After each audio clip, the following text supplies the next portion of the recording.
हिंदू विशेष रूप से अग्रवाल, माहेश्वरी, मारवाड़ी और जैन समाज बहुत सावधान हो जाए, उनके साथ एक बहुत बड़ी साजिश चल रही है।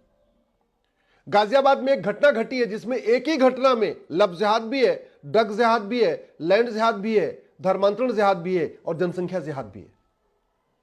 दिल्ली के चौहान बांगड़, जहां पहले 100% चौहान रहते थे, अब सारे चौहान कन्वर्ट हो चुके हैं, वहां का फराज गाजियाबाद के एक गर्ग परिवार की बेटी से दोस्ती करता है। और दोस्ती इसलिए करता है कि गर्ग साहब बड़े बिजनेसमैन थे, लगभग 100 करोड़ की इनकी प्रॉपर्टी थी और उनको बेटा नहीं था। उनकी 4 बेटियां थी, तो उन्होंने 25-25 करोड़ की प्रॉपर्टी चारों बेटियों के नाम कर दिया।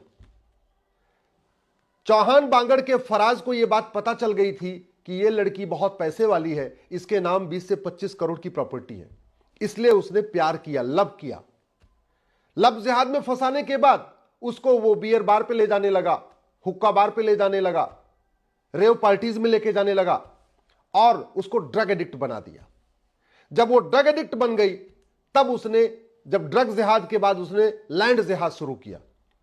उसने बेटी से जो प्रॉपर्टी थी उसकी मांग करना शुरू किया। बीच बीच में कहता था उसकी हालत, पैसे की स्थिति ठीक नहीं है, उसके ऊपर कर्ज है, तो बीच बीच में लाख 2 लाख रुपए उससे लेता भी रहता था। पहले लव जिहाद किया, फिर ड्रग जिहाद किया, फिर लैंड जिहाद शुरू किया, पैसा लेना शुरू किया। उसके बाद उसका धर्मांतरण करा दिया। जब बेटी ने शादी की शर्त रखी, गर्ग साहब की बेटी ने, तब उसने कहा कि पहले तुम धर्मांतरण करो। उसको धर्मांतरण की ट्रेनिंग दिलाई, कुरान हदीस दिलवाई, नमाज पढ़ना सिखाया और शादी का, चूंकि उसके पास उसके पहले वो संबंध बना चुका था, वीडियो बना चुका था, फिल्में वो शूट कर चुका था, फिर वो ब्लैकमेल करने लगा कि शादी तब करेंगे जब तुम धर्मांतरण कर लोगी। उसने धर्मांतरण कर लिया। गर्ग साहब की बेटी, गर्ग साहब के घर में, जिनके घर में कभी लहसुन प्याज नहीं खाया जाता था, वहां उसने नमाज पढ़ना शुरू कर दिया। गर्ग साहब ने एक दिन देख लिया, उनको स्ट्रोक आ गया हॉस्पिटल में। पहले से वो कैंसर से पीड़ित थे, उनको ब्रेन स्ट्रोक आ गया, वो फिर से आईसीयू में चले गए। जब आईसीयू में चले गए, फिर ये फराज आता है और उनको कहता है कि आप बहुत चंद दिनों के मेहमान हैं, एक काम करिए, शादी कर दीजिए। शादी की डेट फिक्स हो जाती है 5 दिसंबर, लेकिन वो शादी करने के लिए तैयार नहीं होता। वो कहता पहले प्रॉपर्टी हमारे नाम करो, फिर शादी करेंगे। फिर बेटी को शक हुआ, उसने बोला नहीं, पहले शादी करो फिर प्रॉपर्टी नाम करेंगे। और फिर उसने बोला जब प्रॉपर्टी हमारे नाम है, जब हम शादी कर रहे हैं तो हमारे नाम हो तुम्हारे नाम हो, क्या फर्क पड़ता है। लेकिन नहीं, बोला पहले प्रॉपर्टी नाम करो। और अंत में उसने बेटी को आत्महत्या करने के लिए मजबूर कर दिया और गर्ग साहब की बेटी ने आत्महत्या कर लिया। यह हुआ जनसंख्या जिहाद। अपनी जनसंख्या बढ़ाओ और हिंदुओं की जनसंख्या घटाओ, तभी तो रेशियो चेंज होगा। आप जरा सोचिए, इतनी बड़ी घटना हो गई, लेकिन विधायिका में तू मैं तो हो रहा है, आरोप प्रत्यारोप हो रहा है, नूरा कुश्ती हो रही है, बतौलेबाजी हो रही है, लेकिन लव जिहाद, ड्रग जिहाद, धर्मांतरण जिहाद, घुसपैठ जिहाद, जनसंख्या जिहाद पे चर्चा नहीं हो रही है। कार्यपालिका भी, जो घटिया कानून है भी, उनको भी ठीक से उपयोग नहीं कर रही है। मैं कई बार कह रहा हूं कि धर्मांतरण, ड्रग, लव जिहाद, इनके खिलाफ एनएसए लगाइए, यूएपीए लगाइए, वेजिंग वॉर की धारा लगाइए, देशद्रोह लगाइए, गैंगस्टर एक्ट लगाइए, लेकिन नहीं लगाया जा रहा है। मैं कितनी बार कह रहा हूं, न्यायपालिका, ये जो कुछ चल रहा है इसके लिए न्यायपालिका भी जिम्मेदार है। विधायिका इसलिए जिम्मेदार है कि इन मुद्दों के मूल कारण पे ध्यान नहीं दे रही, ना मूल कारण पे चर्चा कर रही है, ना कानून बदल रही है। कार्यपालिका इसलिए जिम्मेदार है कि कार्यपालिका जो हमारे पास कानून है उसको भी ठीक से नहीं लगा रही है। न्यायपालिका को अलगाववादियों, माओवादियों, नक्सलियों, जिहादियों की ह्यूमन राइट की चिंता है। न्यायपालिका को ऐसे मामलों में कोई लेना देना नहीं है। उनको तो लगता है ये सब राइट टू लाइफ का मामला है, उनको तो लगता है धर्मांतरण भी फ्रीडम ऑफ रिलीजन का मामला है।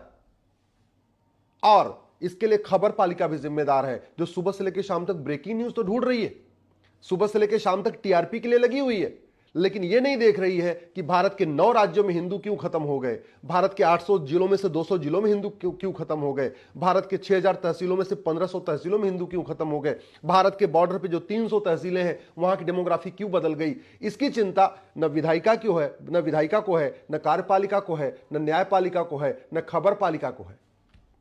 भारत की डेमोग्राफी लव जिहाद, लैंड जिहाद, धर्मांतरण जिहाद, घुसपैठ जिहाद, जनसंख्या जिहाद के कारण बदल रही है, लेकिन नेता, अभिनेता, लेखक, बुद्धिजीवी, पत्रकार, कलमकार इस तरीके से दल गुलाम हो चुके हैं कि इस पे खुल के बोल नहीं रहे। यूट्यूबर भी केवल और केवल अपनी आइडियोलॉजी के हिसाब से, अपनी पॉलिटिकल पार्टी की आइडियोलॉजी के हिसाब से चल रहे हैं, लेकिन सच्चाई को नहीं दिखा रहे। जानते हैं, फराज तो एमबीए था, इसका भाई कासिफ वकील है दिल्ली हाई कोर्ट का, उसने भी पूरी मदद किया इस पूरे जिहाद में। उसकी मां ने भी पूरी मदद किया इस पूरे जिहाद में।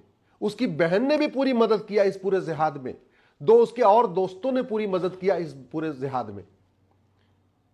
कितना बड़ा खतरा है, हमारे सामने अस्तित्व का खतरा है। इसके बावजूद न इसकी मूल कारण पे बात हो रही है, न अस्थायी समाधान पे हो रही है। मूल कारण है वो सोच कि हमारी संख्या बढ़नी चाहिए, बाकियों की संख्या घटनी चाहिए, और उस सोच को हम खत्म नहीं कर रहे। वो जो पाक नापाक की सोच है, हराम हलाल की सोच है, उस पर चर्चा ही नहीं हो रही है।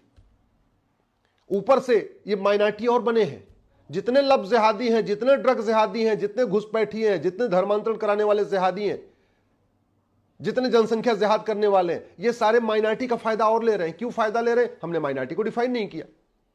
क्यों इनका सारा खेल चल रहा है? हमने इनके ऊपर कठोर कानून नहीं लगाया। क्यों ये लब जिहाद, ड्रग जिहाद, घुसपैठ जिहाद, धर्मांतरण जिहाद चल रहा है? क्योंकि इनके ऊपर इनके मन में कानून का खौफ नहीं है। और कानून का खौफ इसलिए नहीं है कि एक तो कानून घटिया है, और जो है भी एनएसए है, यूएपीए है, वेजिंग वॉर है, देशद्रोह गैंगस्टर, उसको भी हम लगा नहीं रहे। क्यों इनको खौफ नहीं है? क्योंकि इनको सजा नहीं होती। और सजा क्यों नहीं होती? इनके खिलाफ कोई गवाही देने तो आता नहीं। बड़ी सीधी सी बात है। इस पूरी घटना में चूंकि जो गर्ग साहब की बेटी थी और गर्ग साहब, इसके अलावा और कोई तो विटनेस है नहीं, तो और कोई आके गवाही देगा नहीं। और स्वाभाविक सी बात है, उधर से उसकी मां तो कहेगी नहीं कि मेरा बेटा हत्यारा है, उसकी मां तो कहेगी नहीं मेरा भाई बेटा जो है जिहादी है। तो ये कुछ दिन के बाद सबूत के अभाव में छूट जाएंगे। सबूत के अभाव में क्यों छूट जाएंगे? क्योंकि हमने नार्को पॉलीग्राफ ब्रेन मैपिंग कानून नहीं बनाया। हमने अगर कानून बना दें और झूठी गवाही को गंभीर अपराध कर दें, झूठे एफिडेविट को गंभीर अपराध कर दें, तो क्या होगा? ये सच सामने आ जाएगा, इसके खिलाफ, इसके पक्ष में कोई झूठी गवाही देगा नहीं, तो फटाफट सजा हो जाएगी। लेकिन चूंकि हमने न तो झूठ को गंभीर अपराध बनाया, न झूठ पकड़ने के लिए नार्को पॉलीग्राफ ब्रेन मैपिंग कानून बनाया, न हर जिले में हमने लैब बनाई, तो गवाहों के बयान होते हैं, तारीख पे तारीख चलती है, 10 साल 20 साल मुकदमा चलता है। और कानून इतना घटिया है कि न किसी की नागरिकता खत्म होती है, न किसी को आजीवन कारावास फांसी होता है, न किसी की 100% संपत्ति जब्त होती है। इसलिए मैं सभी माननीय मुख्यमंत्रियों से, विशेष रूप से माननीय प्रधानमंत्री से आग्रह कर रहा हूं, आप समान शिक्षा लागू करिए। समान नागरिक संहिता बाद में भी लागू हो जाए चलेगी, पहले समान शिक्षा लागू करिए।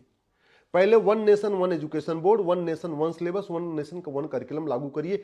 10वीं तक सबकी किताब एक करिए। ये नफरत फैलाने वाले मदरसे जब तक चलेंगे, भारत में शांति नहीं आ सकती। दुनिया में जहां पे भी मदरसा है, वहां पे भी दूसरे पंथ के मानने वालों की आजादी खत्म हो चुकी है। और एक बात मैं और बता दूं, जिस दिन 33% हो गए, मात्र 33%, याद रखिएगा, न संविधान चलेगा, न समता चलेगी, न समानता चलेगी, न लोकतंत्र चलेगा, न पंथ निरपेक्षता चलेगी। जिस दिन 33, क्योंकि सरकार बनाने के लिए 33% वोट चाहिए, जिस दिन 33% हो गए, ये बाबा साहब अंबेडकर का संविधान बदल दिया जाएगा। इसमें से equality, justice, liberty, fraternity, unity, integration निकाल दिया जाएगा।